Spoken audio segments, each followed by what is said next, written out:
It's glad to have you back. Data from the Nigerian Upstream Petroleum Regulatory Commission and the Organization of Petroleum Exporting Countries says Nigeria's earnings from crude oil sales increased by 188.7 billion naira in August 2023 due to the rise in the production of products, both international and local operators. Amidst this increase in country's revenue, the Debt Management Office says Nigeria is paying 2.34 trillion naira on debt service within 6 months of 2023. This marked a 43.04% decline from 1.49 trillion naira spent in debt servicing in the first quarter of 2023. To talk more around this, an investment strategy and portfolio manager is with Upstream West Africa. He joins me from the United Kingdom, Mr. Temitope Omosuyi. Thank you so much, Mr. Omosuyi. It's good to see you. How are you today? Thank you. I'm very fine. Thank you for having me once again, Tolu. Well, I would say first that many will say that good times are here. I think the efforts by the NNPC and the federal government to address this ugly trend of oil theft seems to be getting fruitful because we're having increased production. But on the other side, it's not looking very well. First, how would you react to our production quota daily? We're still doing 1.18 million barrels. OPEC is giving us about 1.7. So we are even still lagging behind. What is your thoughts around this, or what are your thoughts around this? All right. Thank you very much, Tolu. You know, it's very critical to continue to keep abreast or stay abreast of what is happening to the oil sector. And it's quite commendable that the revenue from that space, right, the earnings from that space increased in the last quarter. But one has to look in depth to understand what led to the increase. You know, an increase to 100 is way better than an increase from 1 to 10. So because a number of factors are quite supportive of international oil sector or in the international oil space, you know, we saw the increase plus the recent devaluation of the currency. You know, those two factors, for instance, if you look at oil prices, it's now trading at at record level. In fact, last month we saw it at over $90 per barrel. So all of that are contributing to the numbers you just mentioned. In addition to that, I also mentioned depreciation because we saw some adjustment to FS on the official window from around the 450 to over 750. So if you put that into the number, you would see that they likely contribute to what we are seeing there. But the problem around oil production is still there, it is persistent, and I think that it is high time we began to address this, because we've discussed it over time why it is important for Nigeria to wrap up oil production. 1.7 million barrel per day given by OPEC. We are doing about 1.1, and this is just it's more disturbing for you to know that this year we still did about 1.3 in February. Having which seems to be more like a sort of breather from what we saw last year.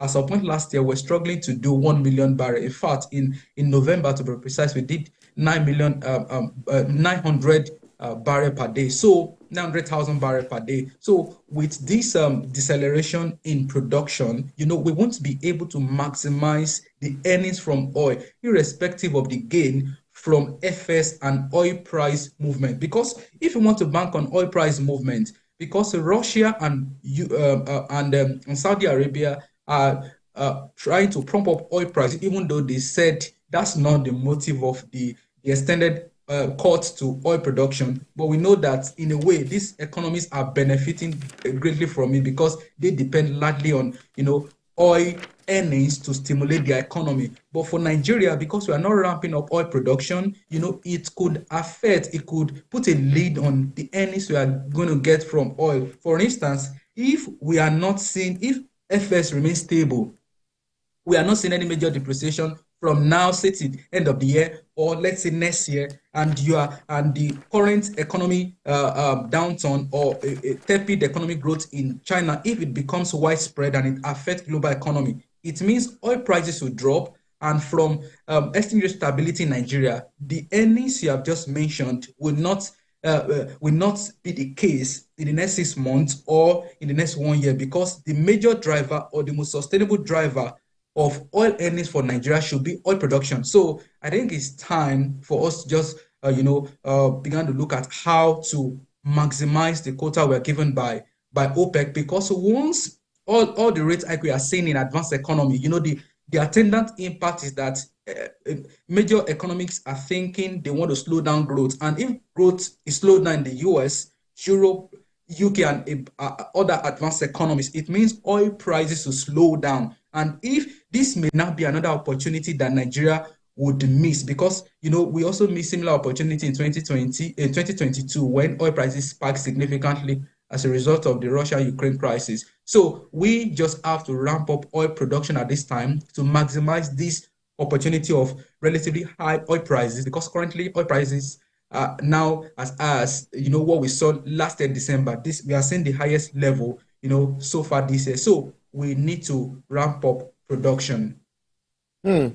Ramping up production is key. Government needs a lot of revenue from that to be able to move on.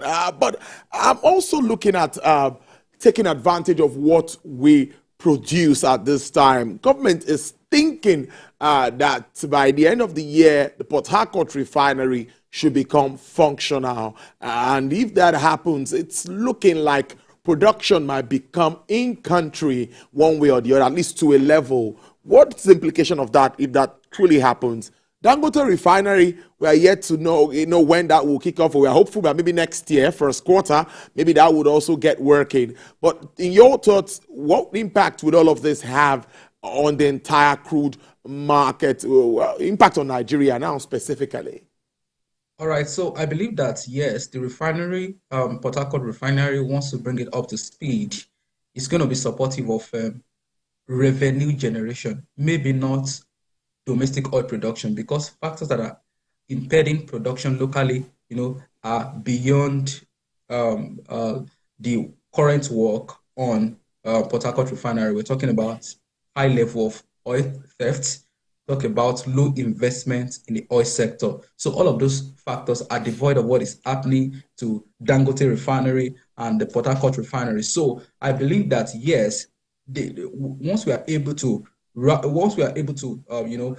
do something to Port Harcourt refinery, and whenever the Dangote refinery also comes on stream to produce refined products, that would enhance government revenue. But the shortfall is still for us to ramp up production, because if revenue increases from say 10 to 20 as a result of these factors, production can take revenue from say 10 to 100. So we need to maximize all revenue sources rather than just few sources. Yes, those factors you mentioned, those refineries are positive, but oil production must be maximized, and it's very important for us to do that, because, people talk about the fact that data is the new oil, but I can tell you that oil is still the most important resources in the world, right? Look, if you check the most valuable companies globally, the third most valuable company globally is Saudi Arabian oil company. Last year alone, the company did profit of over $200 billion. So, which means that oil is still very important. As a matter of fact, we see what is happening in the UK, US in terms of inflation. Much recently, we saw that inflation has started thinking up. Why? Because of the recent increase in oil prices. So if oil or energy is now on the back foot, we shouldn't have seen those immediate reactions by those economies, which means that oil is still very important. In fact, in economics, we call it, that oil has price, inelastic demand. In terms of price inelastic demand, that is, when prices are up, people must buy oil. They still demand for Brent crude and all of that, because even the electric vehicles and other, other areas that it seems are adopting alternative energy sources, they still depend on crude oil, this dirty fuel, to survive. So I really think that we should not allow this opportunity to go. Oil prices are up, irrespective of the motive. The concern may be that some countries are trying to pump up oil prices. That is bad for inflation. But we're in a world where governments, in fact, Nigerian government, is becoming nationalistic, and it's similar across board. It's similar across board. Every government is becoming nationalistic. They are focusing on their citizen. That's why some of them have, to a large extent, jettisoned the drive for, say, cleaner energy, because they still need more revenue. And some of these governments, they've accumulated huge debts after the COVID-19, because they supported their economy. So a lot of them printed money. So in a bit to reduce the impact, they have to look for all sources of income to ensure that their revenue to, debt to revenue ratio and all of that are carefully managed. So I really think that, yes, production must be improved so that we maximize the benefit from oil, not just about refinery, the capacity or the functionality of the existing and the expected refinery. I think I agree with you that we need crude oil, or we need proceeds from crude oil to even diversify our economy. So I used to say that if you're diversifying away from oil, we still need oil to diversify the economy, because that's where the proceeds will come from. So I agree with you, Mr. Omosuyi. We're on the same page with regards to that. Let's shift our focus to talking about what DMO said yesterday, and I'm a bit worried, but at least we are off subsidy now. Government should be able to fund some of this repayments, spending 2.34 trillion naira on debt service within 6 months of 2023. How does this come to you? Well, so that's not, I don't see it as alarming. You cannot just analyze debt service in isolation. One thing with debt analysis, right, is that as your debt stock is growing, if economic activities are growing, if your revenue is growing, you don't have a problem. As a matter of fact, if debt stock doubles this year by, say, 200%, and your revenue is 250%, you are very fine. And your economic growth is quite solid. That's why the focus of foreign investor is not just about the pace of increase in debt service or the actual number.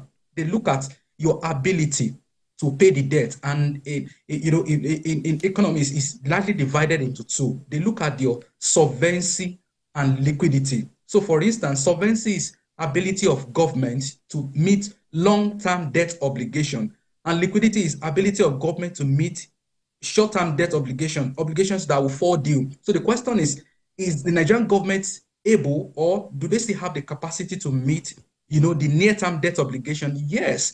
For instance, if you look, Nigeria barely spend about $1 billion yearly on external debt, right? So, which means it is not as much. And we have also seen a bit of strategic move by the DMO. For instance, if you look at our debt component, you will see that they've shifted gradually from external debt to domestic debt in terms of the structure of our debt component. Right now, it's about 60% domestic to 40% debt, external debt, and which means that in a way they've been able to, manage external susceptibility of our debt to exchange rate movement. So now, look at the recent exchange rate movement. That may have also contributed to what you saw in terms of, the number you just mentioned, you reported it in Naira. So automatically, a 1 billion naira spent on debt service last year is more than one in Naira term, is now higher this year. However, or I would say on the flip side, because revenue has also gone up substantially. Let me cite a very good example. Company income tax for last quarter, right, jumped by over 140%. In fact, it's the highest level in record, right? Because it touched about 1.5 trillion naira compared to about 700, billion in Q1. And if you go to value-added tax as well, VAT, it also increased substantially. All of this as a result of the, as a result of the exchange rate adjustment. So on the one hand, you are seeing, increase in debt service, increase in debt stock as a result of the exchange rate adjustment plus the addition of, of the ways and means. On the other hand, you're also seeing a major jump to revenue. So what to bring a bit of clarity to this is if you're able to analyze the solvency number, which is debt stock to GDP ratio, if we are still below the IMF threshold, or let's say that the trend is declining because it's around the 35 and the IMF threshold is about 55%. And for the debt service to revenue ratio, if you see that the trend is declining, irrespective of the growth in debt service, you are okay because you are earning more than what the debt service. So I think our attention should be on that. And as a matter of fact, it may be wrong to begin to compare debt stock to revenue. Nobody compares a liability of a company to its revenue. You rather compare the liability of a company to the asset. So the question is, in recent times, do we see major infrastructure by this government from road, rail, and all of that? That's why I think we should begin in Nigeria. We should begin to take a stock of our assets so that we are able to, we are adjudged, adequately, so that, investors will look at this is government asset, this is the liability, debt. They'll be able to compare adequacy rather than comparing, debt stock to debt stock revenue. Nobody does that. Nobody compares liability to revenue. You compare liability to asset and you see the net asset. So what I'm saying in essence is, yes, if the trajectory of debt service is moving faster than revenue, right, it becomes a problem. But irrespective of the movement, if increase in revenue is way much more, we are very okay. As a matter of fact, list all the top 10 economies in the world in terms of per capita income, standard of living, relatively stable inflation. I can tell you for a fact that those economies are living on heavy debt stock. But the dynamics or the sweet spot for them is because they have sufficient revenue to meet those obligations as at when due. So long Nigeria is able to grow that revenue aggressively, and economic growth is also growing aggressively, because I talk about debt stock to GDP ratio as well. Although everybody always says that yes, debt service to revenue ratio is more important, but debt stock to GDP is also very important, because if economy slows down, it will affect your revenue. Economic activity is what determines what revenue, the potential revenue for the government. So if economy is growing aggressively, as a matter of fact, there's a part of GDP analysis that we call income approach. In that you have companies' income, you have household income, and a number of others. So if economic activity is buoyant, economy is growing at say 5-6%, it will be positive for revenue, because government will have more people to mobilize money from or to tax, if I'll put it that way. Secondly, if GDP is growing faster, it means that debt stock to GDP ratio will drop and the economy will become more attractive. So by and large, I think that yes, the worry should only come from the ratio rather than just the absolute number. Time is far spent. I must thank you so much. But if we can do this in 1 minute, before I let you go, Mr. Omosuyi, the committee led by Taiwo Yedele there is there to reform our tax system.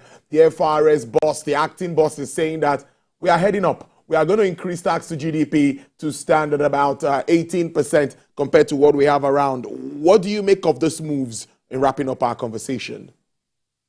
Yes, I think he has, Taiwo Yedele has always emphasized that, we have multiple taxes and we have a lot of taxes by non-state actors, taxes that are outside the purview of the government, right? So if all of those taxes, we don't even need many taxes in Nigeria. We just need an efficient, system, an efficient tax system, and a system where people can actually see what government is doing with the money. So they've continued to talk about how government will continue to look at informal sector that are usually outside the tax net. Once all of those, sectors, once this sector is brought into the formal sector, and they also they have confidence in the government, then mobilization of taxes would be achieved without adding other layers of taxes, or even by reducing the current one, they can still achieve improvement to our revenue and increase, tax revenue to GDP ratio to about 15% that is obtainable in sub-Saharan African countries compared to Nigeria, where we have barely 10%. So I really think that all we need is an efficient system, which they have extensively discussed the approach they want to deploy to achieving this mandate. Mr. Temitope Omosuyi is an investment strategy and portfolio manager at AfriInvest West Africa. Thank you so much for your time. He joined us from the United Kingdom. Thank you. Enjoy the rest of your day. Well, let's talk markets and see what is playing out.